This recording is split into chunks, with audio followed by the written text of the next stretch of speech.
Tu sais c'est quoi le secret de la discipline? C'est de ne pas devoir l'utiliser in the first place. Et aujourd'hui, je vais partager avec toi ce que cela veut dire et comment ça marche.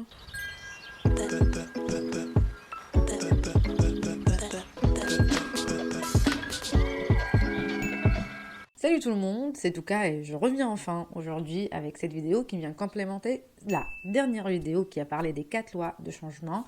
On les a énumérées et on a dit que chacune de ces lois va avoir une vidéo qui lui est dédiée. Un petit disclaimer, tout ce que je suis en train de partager avec toi a pour source le livre de James Clear qui est Atomic Habits. J'ai saoulé tout le monde avec ce livre, je sais, mais tu vas voir dans cette vidéo et les 3 qui sont à venir également, il y a des astuces qui sont vraiment très pratiques et en plus très faciles à implémenter et tu vas voir à quel point elles sont efficaces. Alors dans ma vidéo précédente, j'ai parlé des 4 étapes qui constituent le cycle d'une habitude, donc le stimuli, l'envie, la réaction et la récompense. Aujourd'hui, on va se focaliser sur la première étape, c'est-à-dire le stimuli. Étant donné que le stimuli est la première chose que tu vois, on va essayer de faire appel à cette première loi qui nécessite en quelque sorte de faire un effort conscient pour faire apparaître les stimuli positifs et cacher les stimuli négatifs. Tu te dis comment? Eh ben, I'm glad you asked. Voilà les 3 astuces qui sont interconnectées et qui sont les plus efficaces. La première astuce s'appelle l'intention d'implémentation. Plusieurs études ont démontré que le lieu et l'heure ou l'horaire sont les stimuli les plus communs et les plus puissants. Et que rien de noter et de te rappeler que à telle heure, à telle date, à tel endroit, je vais faire telle action, ça peut être très efficace. Donc en gros, tu te programmes une tâche et tu lui crées un cadre bien défini pour simplifier la tâche à ton cerveau.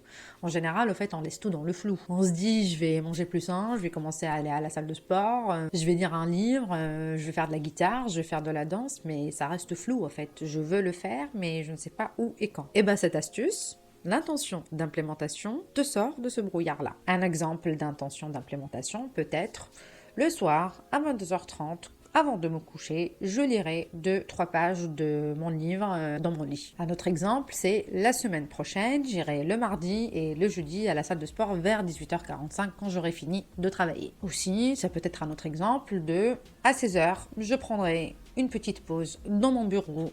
Pendant que je lis mes mails, je mangerai une pomme et quelques noix de pécan. Encore un autre exemple, peut-être à 8h30, quand je pars vers mon travail, en montant dans le métro, sur mon siège, je méditerai pendant 2 minutes. La clé, c'est de créer un cadre très clair, l'heure, l'endroit et la situation un peu. Et tu peux adapter ces exemples, évidemment, selon toi, ce que tu cherches à faire. C'est hyper simple, tu as juste à remplir la phrase « Je vais faire tel à telle heure à tel endroit ». Si tu as du mal à savoir quand est-ce que ce serait le mieux de commencer une habitude, je te conseille premier jour de la semaine, premier jour du mois, premier jour de l'année. Parce que notre niveau d'espoir est généralement plus élevé pendant les débuts. Tu peux aussi rajouter quelques spices du genre avant et après à ces habitudes-là, et c'est ce qui va me ramener à la deuxième astuce qui va être la superposition des habitudes. Et là, on va essayer de profiter de l'effet Diderot en superposant une habitude que tu veux installer avec une habitude que tu as déjà, une habitude existante. Et la formule à suivre serait après ou avant l'habitude actuelle, je vais l'habitude nouvelle. Alors tu vas voir que les exemples ils vont t'aider à adapter ceci selon toi-même. Par exemple, après servir mon café le matin, je lirai 2 ou 3 pages du livre que je veux lire pendant que je le bois. Notre exemple serait, après m'asseoir dans un siège dans le métro, en partant au travail, je méditerai pendant 2 ou 3 minutes en mettant de la musique douce dans mes écouteurs. Un autre exemple, avant de m'installer dans mon lit le soir, je ferai quelques étirements. Je dirai 2 ou 3 choses pour lesquelles je suis reconnaissant ou reconnaissante. Avant de dormir, je mettrai mon téléphone loin ou à l'opposé dans ma chambre pour bouquiner un peu avant de dormir. Après, me changer après le travail, je mettrai ma tenue de sport pour aller à la salle de sport. Après le dîner, je laverai directement mon assiette. Après ma douche le matin, je prendrai 1 minute pour organiser mes objectifs de la journée ou de la semaine. Donc la clé ici, c'est de lier l'habitude désirée que tu veux rajouter à une habitude que tu fais au fait sans faute, que tu fais très régulièrement. Et puis l'effet Diderot commence en superposant plus d'habitudes en fait petit à petit. Laisse-moi te donner un exemple d'une chaîne de superposition et comment ça peut évoluer.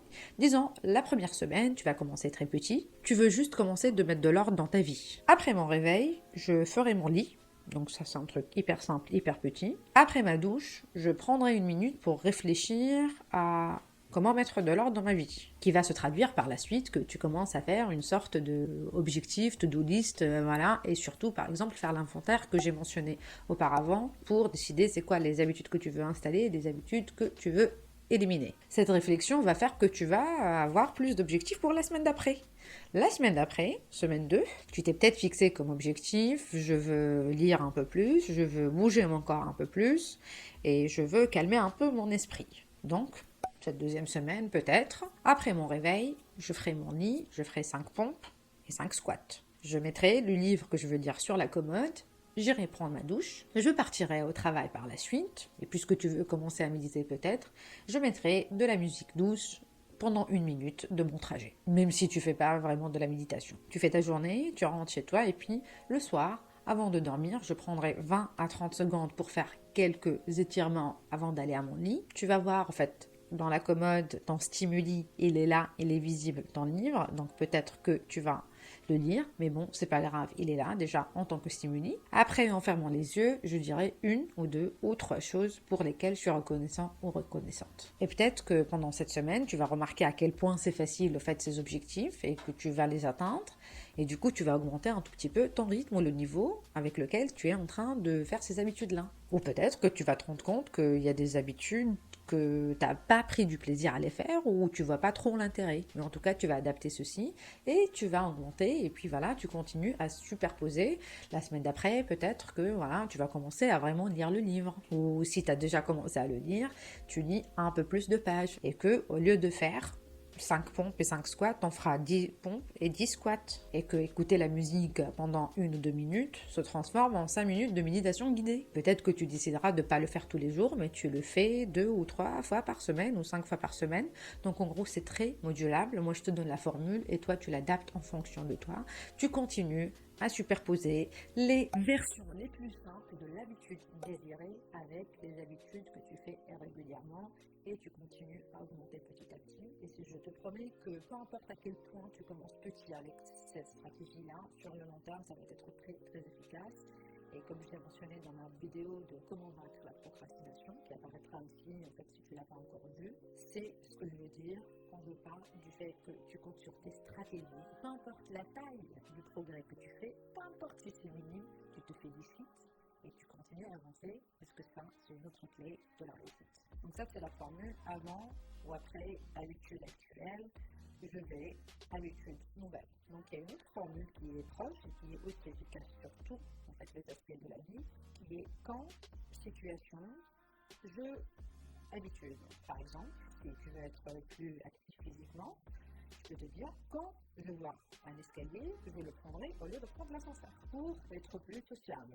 Quand j'arrive dans une soirée, je parlerai à une personne que je connais pas. Pour mieux gérer tes finances, tu dirais quand j'ai envie d'acheter quelque chose de cher, de 50 ou 100 euros, voilà, tu te fixes un plafond, je prendrai 48 heures, peut-être rare, une semaine pour y réfléchir avant de le faire. Si tu veux être plus rapide dans ce que tu manges, tu peux te dire quand je vais manger quoi que ce soit, je commencerai par les légumes et puis je mangerai la suite. Un autre exemple concernant le minimalisme, ça peut être quand j'achète un nouvel article, je ferai don ou je vendrai un article que j'ai déjà. Notre exemple sur l'humeur, quand quelque chose me stresse ou quand je me sens anxieux, dès que je m'en rends compte, je prendrai un petit moment pour respirer un grand coup et y réfléchir plus objectivement. Concernant l'amitié, par exemple, tu peux te dire la prochaine fois qu'un ami ou une amie me raconte une histoire ou quoi que ce soit, je prendrai le temps de écouter activement au lieu de réagir très rapidement à donner mon avis et mes opinions. Quand je suis sur le point de quitter n'importe quel endroit, je prendrai un petit moment pour m'assurer que j'ai toutes mes affaires. Comme tu peux le voir, c'est assez simple, mais ça nécessite de la précision. Et cette précision dépend de qui tu es et des objectifs que tu veux atteindre. Ça dépend aussi de ta manière d'être et de tes routines, les habitudes que tu as aujourd'hui et comment tu peux associer avec les habitudes que tu veux installer. Maintenant, on va passer à la troisième astuce. toujours concernant la première loi de changement qui est le stimuli, qui doit être visible. Et là, on va faire du design environnemental. Donc là, il y a un truc super important qu'il faut que tu saches, c'est que ton environnement est beaucoup plus important que ta motivation. Le comportement est égal à la fonction de l'individu dans son environnement. Et c'est surtout parce que notre vision, c'est notre sens le plus important en ayant 10 millions des 11 millions récepteurs sensoriels qu'on a qui y sont dédiés. Et en mobilisant pratiquement la moitié de nos ressources cérébrales juste pour piloter notre vision. C'est suivant cette même logique que sont placés les produits près des caisses, qui sont des machines à produire des sous d'ailleurs, et qui sont présentés parfaitement en fait, que ce soit aux adultes, que ce soit aux enfants. Pareil aussi sur la plus grande échelle, hein. Donc si on voit à the big picture, c'est pareil, en fait, tu consommes plus des McDo parce que les McDo, il y en a partout, tu consommes plus des cafés Starbucks parce que des Starbucks, il y en a sur chaque coin de rue, donc on pense être en contrôle, mais en fait, pas tant que ça, hein. Notre nature humaine nous conditionne beaucoup plus qu'on le pense. Et du coup, sachant ceci, au lieu d'être la victime de ton environnement, tu peux être l'architecte de ton environnement, et tu peux faire un design environnemental qui peut favoriser au fait les habitudes que tu aimerais installer. Donc créer des stimuli visuels qui mettent en avant des habitudes bien particulières peut te motiver à les faire, et cacher des stimuli d'habitudes que tu n'as pas intérêt à faire, peut t'aider à les ignorer et à t'en débarrasser. Tu veux manger plus de pommes ou plus d'autres n'importe quoi que tu veux? Fais de sorte que tu les mettes dans un bol que tu vois tous les jours. Tu veux lire un livre? Assure-toi de le placer dans ton champ visuel de manière à le voir avant de dormir ou avant de sortir le matin. Si tu veux jouer plus la guitare, mets-la à côté de ton canapé, à côté de ton lit, un endroit où tu t'assois souvent. Si tu veux boire plus d'eau, assure-toi d'avoir une bouteille d'eau qui est toujours avec toi, que tu places sur ton bureau, pareil, dans un endroit que tu peux voir au quotidien. Ou tu peux faire comme moi en rajoutant un petit post-it avec Drink More Water. Rien que pour te rappeler, parce que les stimuli visuels aussi, avec des post-it, c'est très, très, très efficace. Si tu veux continuer à travailler sur un projet et réduire ta tendance à la procrastination, tu peux faire comme moi, comme j'ai fait pour finir ces scripts pour ces épisodes-là. En fait, à chaque fois, je laisse la page du script qui est ouverte à chaque fois que je mets mon ordi en veille. Comme ça, quand je l'ouvre, c'est la première chose qui est là, qui me rappelle et qui me stimule pour le continuer. Voilà, les exemples, il y en a plein. Donc en gros, assure-toi de laisser du stimuli visuel et de te rappeler à chaque fois de toutes les habitudes que tu veux installer. De laisser un rappel au fait et quelque chose qui te stimule pour faire cette habitude positive. Donc assure-toi que le bon choix soit le plus évident en étant le plus visible dans ton environnement possible. Et pour être juste, ça va être plus difficile par exemple d'aller tôt au lit si tu as l'habitude de y regarder la télé au fait jusqu'à minuit ou jusqu'à 1h du matin. Ça va être un peu plus difficile d'acheter des trucs healthy si tu vas au supermarché en mode autopilote, tu réfléchis même pas, tu connais les rayons, tu sais où te procurer tous les trucs qui sont pas bons pour toi. Donc le mieux, ce serait un changement radical de ton environnement, de créer tout un nouveau contexte parce qu'au fait, l'environnement et le contexte font toute la différence. Par exemple, si tu veux faire des courses healthy, essaye, si c'est possible pour toi, de ne pas aller dans le supermarché d'habitude où tu sais où tout est placé au fait.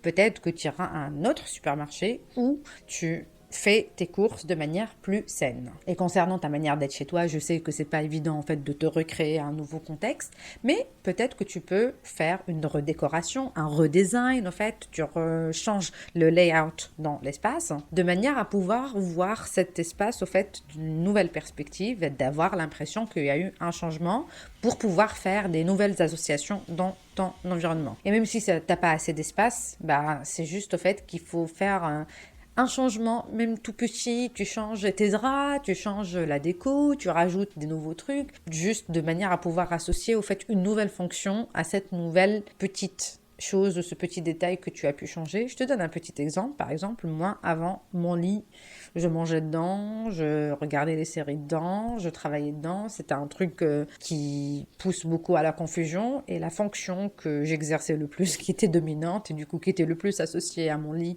dans mon cerveau, c'était regarder des vidéos YouTube, regarder des séries sur Netflix, utiliser mon ordinateur pour des fins de plaisir, on va dire. Du coup, j'ai décidé de faire ce changement-là en prenant des nouveaux draps, des nouveaux oreillers, de changer au fait la position du lit et d'associer au fait dans ma tête, côté gauche par exemple, pour moi c'est dormir, c'est juste dormir, je fais rien dedans, et si jamais j'ai envie de taper des trucs sur mon ordi ou faire quoi que ce soit sur mon ordi, je me mets sur l'autre côté, et du coup pareil, j'ai pris un mini table bureau desk que je mettrai une photo au fait juste pour associer ce petit coin-là juste pour le travail. Vous savez à quel point c'est difficile le fait d'avoir assez d'espace, surtout dans les appartements parisiens. Donc voilà, ça c'est l'exemple de moi-même, comment j'ai pu au fait avoir un nouveau regard sur mon espace, me réapproprier en gros mon espace dans ma chambre qui était un peu ma relation avec cet espace-là, c'était très chaotique on va dire, pour pas aller dans les détails. Pareil, tu peux utiliser la même logique, même chaise pour lire, je la mets de ce côté-là et là je travaille, côté de mon lit pour lire ou taper sur mon ordi et ce côté-là c'est juste pour dormir. Quand je m'y mets, mon cerveau, je lui donne le signal que je vais dormir. On peut suivre la même logique pour l'espace digital, ça peut être mon ordi c'est pour le travail et mon téléphone, c'est pour aller sur les réseaux sociaux, par exemple. Donc ça, c'est ma logique pour utiliser mon ordi en général. C'est pour les mails, c'est pour les scripts, c'est pour aller sur YouTube, j'avoue aussi. Enfin, c'est mon petit péché mignon à moi, YouTube. Mais en général, je ne vais pas sur les réseaux sociaux, c'est juste pour organiser d'autres choses.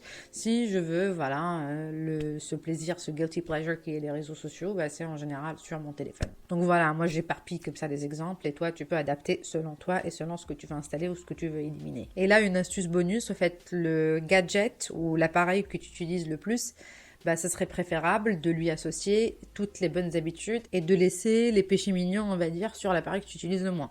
Moi, par exemple, je suis tout le temps sur mon ordi, je suis pas tout le temps sur mon téléphone. Donc voilà, j'ai associé mon ordi aux trucs que je veux faire et mon téléphone, c'est les trucs que je veux faire moins parce que je l'utilise beaucoup moins. Évidemment que pour se débarrasser des mauvaises habitudes, on va essayer de inverser tout ce que j'ai mentionné, les 3 astuces. Tu as juste à appliquer la même logique en faveur des habitudes que tu veux stimuler et en défaveur des habitudes que tu veux éliminer. Si tu es tout le temps distrait par ton téléphone, bah, tu le mets loin de tes yeux, tu le mets dans la pièce à côté, tu le mets sous un oreiller ou un truc comme ça de manière à pas le voir et c'est préférable de le mettre en mode avion ou de désactiver tes notifications, comme ça en fait t'as rien, aucun stimuli, aucun signal venant de ton téléphone. D'ailleurs j'ai toute une vidéo qui parle du régime socio-médiatique et de la manière de être moins addict à son téléphone, je mettrai cette vidéo ici également. Tu as l'habitude d'avoir des pensées négatives par rapport à ta vie que tu considères comme nulles, bah, déjà, d'abord, reconsidère ta manière de consommer les réseaux sociaux qui te pousse au fait à détester la tienne par la version très irréaliste de la vie qu'on te présente. D'ailleurs, j'ai encore une autre vidéo. Pourquoi tu trouves ta vie nulle? Donc, je la mettrai dans les liens dans la description et je ne sais pas si je peux la placer là-haut. Et du coup, réduis le stimuli et l'exposition aux réseaux sociaux. Donc, que ce soit par cacher le stimuli qui est sur ton téléphone ou cacher le stimuli qui est les notifications. Donc, identifie le stimuli de chacune de tes mauvaises habitudes et fais de sorte à réduire ton exposition à ce stimuli et fais de sorte à ce que ce stimuli devienne invisible. Je sais que ça a l'air très simple dit comme ça, mais en fait, je suis en train de partager avec toi des astuces que j'ai pratiquées moi-même et que j'ai trouvé qui étaient très efficaces. Donc je peux te promettre que c'est très efficace, surtout si tu combines ceci avec les 3 autres lois de changement et les astuces qui viendront avec, que je partagerai au fait dans les semaines à venir. Donc à partir de là, je pense que ce n'est plus possible pour moi en fait de partager une vidéo par semaine. Donc là, je suis sur une vidéo toutes les 3-4 semaines peut-être. Donc voilà, reste connecté, assure-toi de t'abonner au fait pour ne pas rater les prochaines vidéos. Je suis curieuse de savoir si tu as trouvé les astuces utiles et c'est laquelle que tu as trouvé le plus utile et si tu as déjà en fait fait appel à ces astuces-là ou si tu as d'autres recommandations que tu pourrais mettre dans les commentaires. Et si tu as trouvé le contenu de ma vidéo valorisant pour toi, bah ça serait cool de ta part de faire un petit pouce, un petit like pour soutenir la chaîne. D'ailleurs, je prends un petit moment pour remercier la communauté qui soutient la chaîne. Merci pour vos encouragements et vos messages adorables sur Instagram. Et voilà, si tu es arrivé à ce moment de la vidéo, je vais te remercier pour ton attention et je vais te dire à bientôt.